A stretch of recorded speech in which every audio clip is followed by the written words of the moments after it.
Bulan Kitab Suci Nasional 2022. Allah, sumber harapan hidup baru.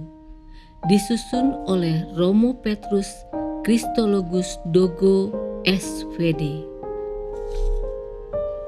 Pandemi dan hidup baru. Sejak akhir tahun 2019, situasi dunia diombang-ambingkan oleh virus corona yang mengakibatkan pandemi COVID-19. Virus mengubah banyak sekali perilaku manusia dalam berbagai bidang kehidupan. Pola relasi interpersonal pun berubah dengan adanya pembatasan dan ketentuan untuk menjaga jarak. Sentuhan fisik yang dahulu dirasakan sebagai ekspresi paling dalam dan paling dekat dalam sebuah persahabatan, kini diadaptasi dengan cara baru yang pada awalnya terasa risih dan aneh. Senyuman dan gerak-gerik mulut yang mengekspresikan isi hati secara nonverbal kini tidak lagi dapat dilihat dengan baik karena terbungkus masker. Kita tidak mengetahui apakah orang itu tersenyum atau sedang serius, sehingga perkataan seseorang dapat disalah tafsirkan. Pola-pola interaksi tersebut hanyalah salah satu dari sekian banyak perubahan yang dialami pada masa pandemi ini. Dalam bidang ekonomi misalnya, kita mengalami bahwa sistem ekonomi mulai berubah dari sistem tradisional yang mengandalkan pertemuan personal kepada sistem daring dan perantaraan pihak ketiga. Hal ini berakibat pada menurunnya jumlah kunjungan ke toko-toko fisik dan meningkatnya pengangguran. Kesenjangan ekonomi pun perlahan-lahan tercipta. Seiring dengan hal ini, ketidakadilan muncul dalam kehidupan bermasyarakat yang disebabkan oleh jurang ekonomi antara kaya dan yang miskin. Perubahan juga terjadi dalam kehidupan religiositas dan keagamaan. Orang beriman diminta untuk mematuhi protokol kesehatan, sehingga tidak lagi terdapat kerumunan orang di tempat atau rumah ibadah. Gereja-gereja kita menjadi tidak penuh seperti sebelumnya, meski diakui secara jujur bahwa keadaan ini ditanggapi secara berbeda oleh umat beriman. Bagi sebagian orang yang imannya suam-suam kuku, kehadiran COVID-19 menjadi alasan yang tepat untuk meninggalkan aktivitas rohani, yang berakibat mereka semakin jauh dari Tuhan. Sebaliknya, bagi mereka yang memiliki kehidupan iman yang jujur, COVID-19 menjadi tantangan bagi perkembangan iman. Karena itu, berbagai kreativitas diciptakan agar kehidupan iman tetap terjaga. Misalnya, dengan mengikuti streaming perayaan Ekaristi, menciptakan jejaring sosial untuk berdoa atau berbagi firman Tuhan, berdoa di dalam rumah bersama anggota keluarga, dan sebagainya. Kini, pada tahun 2022 ini, kita sudah mulai terbiasa dengan situasi pandemi. Kita mulai memasuki fase baru, yaitu hidup secara baru. Kita tidak lagi memiliki pola-pola kehidupan seperti sebelumnya. Sebab kita mulai membangun kehidupan kita sembari berdamai dengan situasi yang ada. Orang-orang mulai terbiasa dan cepat tanggap dengan tuntutan berperilaku yang berkaitan dengan penanggulangan penyebaran virus. Tidak ada lagi kepanikan seperti sebelum-sebelumnya. Meskipun varian baru virus ini kemudian bermunculan, kewaspadaan tetap ada, tetapi tidak terjadi lagi kepanikan yang berlebihan di kalangan masyarakat. Pandemi dan harapan hidup baru. Telah disebutkan bahwa pandemi mengubah segalanya. Semua orang berusaha beradaptasi dengan situasi ini dan berusaha mempertahankan kehidupan dengan sekuat tenaga, sembari berharap semoga pandemi cepat berlalu. Salah satu yang muncul dari proses adaptasi ini adalah solidaritas sesama manusia. Di sana-sini kita temukan orang yang saling berbagi agar sesamanya tidak merasa sendirian atau merasa ditinggalkan. Solidaritas ini menjadi antitesis dari perlakuan yang dianggap kurang bermartabat terhadap orang yang terdampak COVID-19. Orang akhirnya menyadari bahwa martabat manusia patut dihargai. Segala sesuatu bisa runtuh, hilang, atau berganti, namun harkat dan martabat manusia harus tetap dijunjung tinggi dalam situasi apapun. Pola-pola pendekatan terhadap manusia mungkin bisa berubah, terutama karena situasi pandemi. Namun orang mesti tetap menghargai aspek kemanusiaan setiap individu. Pandemik yang sudah mulai mereda memberikan harapan akan hidup baru. Harapan ini bukan hanya sekedar menjalani kehidupan dengan protokol new normal, melainkan harapan yang berhubungan dengan peningkatan kualitas hidup, relasi sosial, dan relasi dengan Allah. Peningkatan kualitas hidup yang dimaksud berkaitan erat dengan meningkatnya pendapatan yang berpengaruh pada terjaminnya kebutuhan untuk hidup yang lebih baik. Selama masa pandemi, keadaan ekonomi memang runtuh. Banyak usaha bahkan bangkrut atau tidak dapat memenuhi biaya operasionalnya sendiri.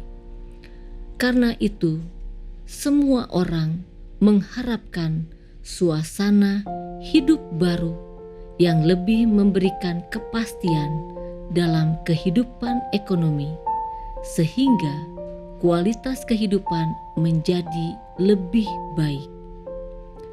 Harapan hidup baru juga berhubungan dengan relasi sosial. Selama masa pandemik, aspek ini mendapatkan tantangan yang besar. Relasi sosial tidak dapat berjalan dengan semestinya. Semua komunikasi interpersonal tidak dapat sepenuhnya dijalankan secara langsung. Hal ini berpengaruh pada keakraban, kedekatan, dan pengenalan yang lebih baik terhadap sesama. Situasi menjadi lebih buruk ketika orang terpapar COVID-19, sebab ia malah dijauhi atau disingkirkan dari pergaulan. Karena itu, dalam situasi pemulihan pasca pandemi, orang mulai saling mencari dan membina kembali relasi yang terputus. Semua berharap agar relasi dengan orang lain tetap berjalan dengan baik, meskipun mungkin melalui instrumen media sosial atau media komunikasi. Adaptasi terhadap cara berelasi mau tidak mau dimulai agar relasi tetap terjalin. Dalam bidang kerohanian, banyak orang mulai merasa bahwa diri mereka tidak berarti apa-apa. Mereka lemah dan tidak berdaya, serta memerlukan pertolongan Tuhan yang Maha Kuasa agar dapat melewati masa-masa sulit ini. Meskipun ada yang acuh tak acuh dengan urusan kerohanian, dalam kenyataan dapat dilihat bahwa aneka cara dibuat oleh berbagai pihak untuk membantu mempertahankan dan meningkatkan relasi dengan Tuhan. Di sana-sini muncul kelompok-kelompok media sosial yang membahas hal-hal rohani, membagikan pesan rohani, dan sebagainya. Hidup baru dimulai dengan kesadaran baru akan kekecilan diri di hadapan Tuhan yang Maha Kuasa. Allah sebagai harapan hidup baru. Ketika pandemi berlangsung, orang bertanya, "Di manakah Allah? Mengapa Ia sepertinya diam?" Malah ada yang mungkin berpikir bahwa Allah sedang mencobai umatnya. Ada juga yang merasa bahwa semuanya ini terjadi karena dosa manusia atau sikap serakah kita. Melalui pandemi, Tuhan mengajarkan kepada manusia agar menyadari aspek-aspek yang hilang dari kesibukan mereka. Salah satunya bahwa orang kurang memperhatikan dirinya sendiri, sesamanya, dan bahkan Tuhan. Di saat dunia terus berjuang menemukan vaksin yang cocok, harapan satu-satunya adalah Allah. Allah melampaui segala zaman. Allah terus berjalan bersama umatnya dalam segala situasi, dan Allah setia berjuang bersama umat manusia. Dialah sumber pengharapan kita agar berkat penyelenggaraannya, situasi yang memilukan ini dapat dipulihkan. Dalam dunia perjanjian lama, Allah selalu menjadi harapan dimulainya hidup yang baru. Kita bisa menemukan hal ini misalnya dalam kitab Hakim-Hakim. Ketika orang Israel baru menetap di tanah perjanjian, mereka menaruh harapan kepada Tuhan agar menuntun mereka menjalani hidup yang baru. Namun mereka sering terlena, jatuh ke dalam dosa, sehingga mendapat hukuman. Ketika mereka berteriak meminta pertolongan, mereka pun ditolong lagi oleh Tuhan. Pola seperti ini terus berlanjut, terutama ketika orang Israel terlena kembali dan menjauh dari Tuhan. Kisah pembuangan menghadirkan juga contoh tentang harapan yang besar kepada Allah untuk dimulainya hidup yang baru. Sebelumnya, orang Israel menjalani keseharian hidup tanpa mau mendengarkan suara Tuhan yang diwartakan melalui para nabi. Pada akhirnya, mereka kalah, hancur, dan diasingkan dari tanah mereka sendiri.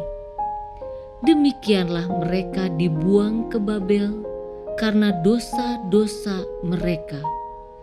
Di saat seperti itu, dalam keadaan tidak berdaya, Allah menjadi satu-satunya bagi mereka untuk memulai hidup baru. Warta seperti ini sering terungkap dalam kitab para nabi. Allah selalu memberikan harapan akan hidup baru. Kehadiran Yesus ke dunia juga membuka wawasan dan harapan akan hidup baru. Kedatangan Yesus merupakan keinginan dan inisiatif Allah agar semua orang memperoleh kebahagiaan kekal. Jaminan akan keselamatan kekal dinyatakan oleh kedatangannya. Harapan untuk memasuki langit dan bumi yang baru pun terbuka. Yesus sendiri bahkan sudah memulainya dengan mewartakan kebaikan, agar di dunia pun orang sudah merasakan kebahagiaan hidup. Pada masa pemulihan pasca pandemi ini, kita diajak untuk menggantungkan hidup kita pada Tuhan. Dia yang melintasi segala zaman menjadi sumber harapan bagi kita, umat-Nya, dalam melewati masa-masa sulit sekarang ini, sebab Dia tahu mana yang terbaik, tahu juga akan masa depan yang terbentang di hadapan kita. Sebagaimana Dia menemani para murid mengarungi danau yang diterjang angin kencang. Matius 14 ayat 23 sampai 33. Dia juga pasti berjalan bersama kita melewati badai pandemi ini.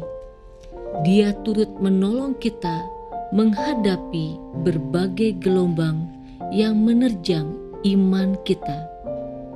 Dia mengarahkan kita kepada hidup baru yang lebih baik. Dialah satu-satunya sumber harapan kita dalam menjalani hidup baru. Selama bulan Kitab Suci Nasional 2022 ini, kita akan mendalami 4 subtema yang semuanya berhubungan dengan hidup baru yang diharapkan. Keempat subtema tersebut adalah hidup keagamaan yang sejati, hidup yang adil, hidup yang berdasarkan kasih setia Allah, dan hidup yang penuh dengan kerahiman Allah. Kita akan mengambil teks-teks inspiratif dari kitab Amos dan Hosea. Kedua nabi ini, Hosea dan Amos, aktif berkarya pada pertengahan abad ke-8 sebelum Masehi. Nabi Amos merupakan seorang peternak domba dari Tekoa, dekat Betlehem. Amos 1 ayat 1, di bagian selatan Israel. Profesi lain dari Amos adalah pemetik buah ara, dari Amsal 7 ayat 14. Meskipun demikian, ia dipanggil Tuhan menjadi nabi dan bernubuat di wilayah utara Israel. Ia diperkirakan berkarya pada masa pemerintahan Raja Yerobiam II di Kerajaan Utara pada tahun 760 sampai 750 sebelum Masehi, dan Raja Usia di Kerajaan Selatan pada tahun 783 sampai 743 sebelum Masehi. Pada periode ini, bangsa Israel mengalami kemajuan dan kemakmuran. Wilayah kerajaan makin diperluas dan perdagangan makin berkembang. Sayangnya, kemajuan dan kemakmuran ini mendatangkan mentalitas konsumerisme, ketidakadilan sosial, kemerosotan moral, dan kehidup keagamaan yang palsu. Mereka yang berkuasa dan kaya memakai keunggulan mereka demi kemampanan hidup mereka sendiri. Terjadi penindasan dan ketidakpedulian terhadap masyarakat kecil. Ibadah mereka yang kelihatannya dipenuhi dengan kurban bakaran tidak sesuai dengan praktek hidup harian yang amat jauh dari kebenaran dan keadilan. Amos tampil untuk membela hak orang-orang kecil.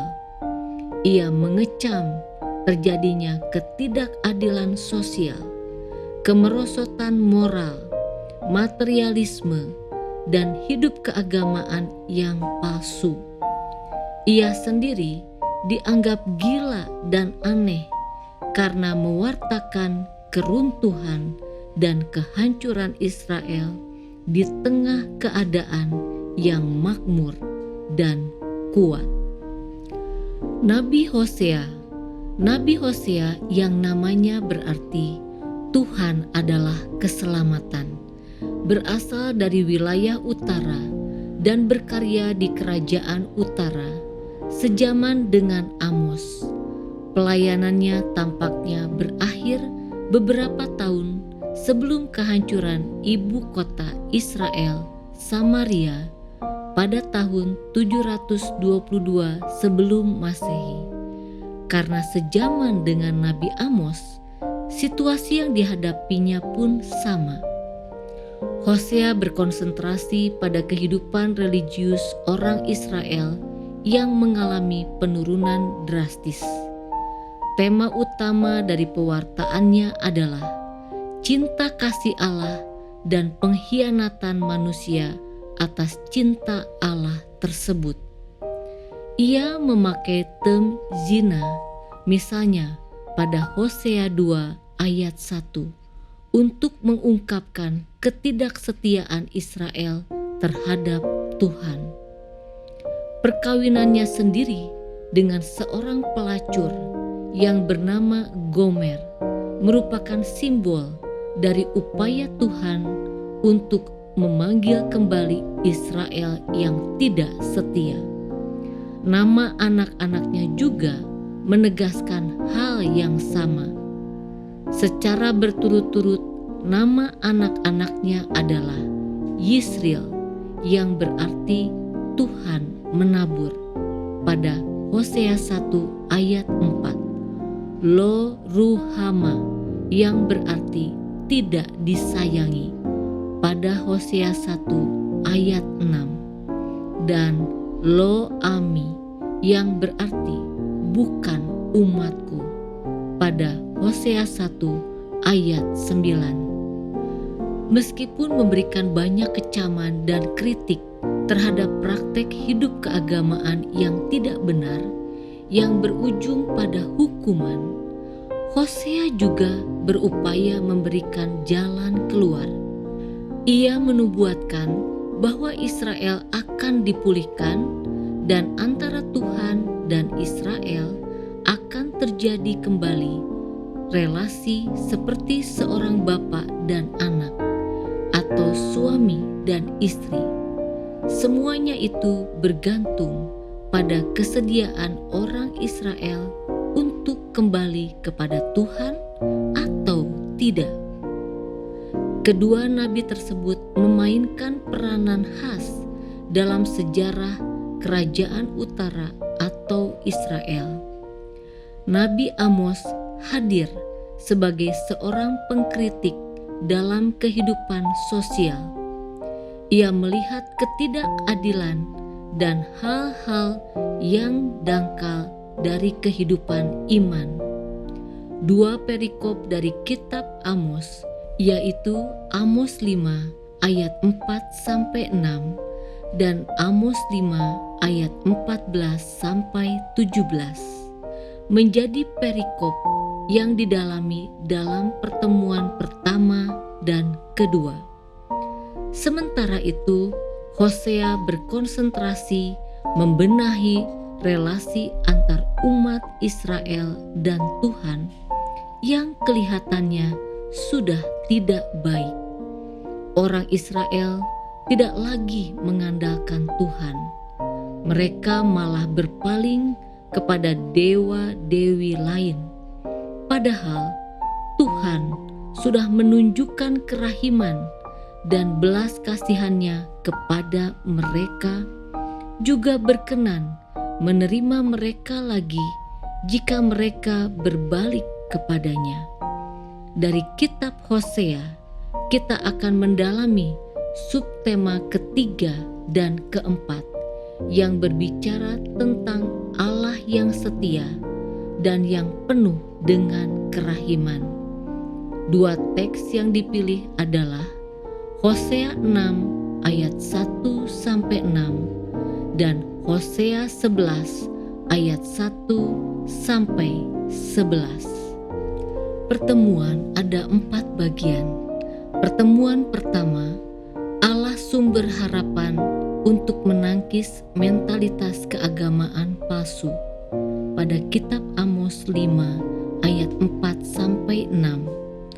Pertemuan kedua, Allah sumber harapan untuk melawan ketidakadilan, diambil dari kitab Amos 5 ayat 14-17.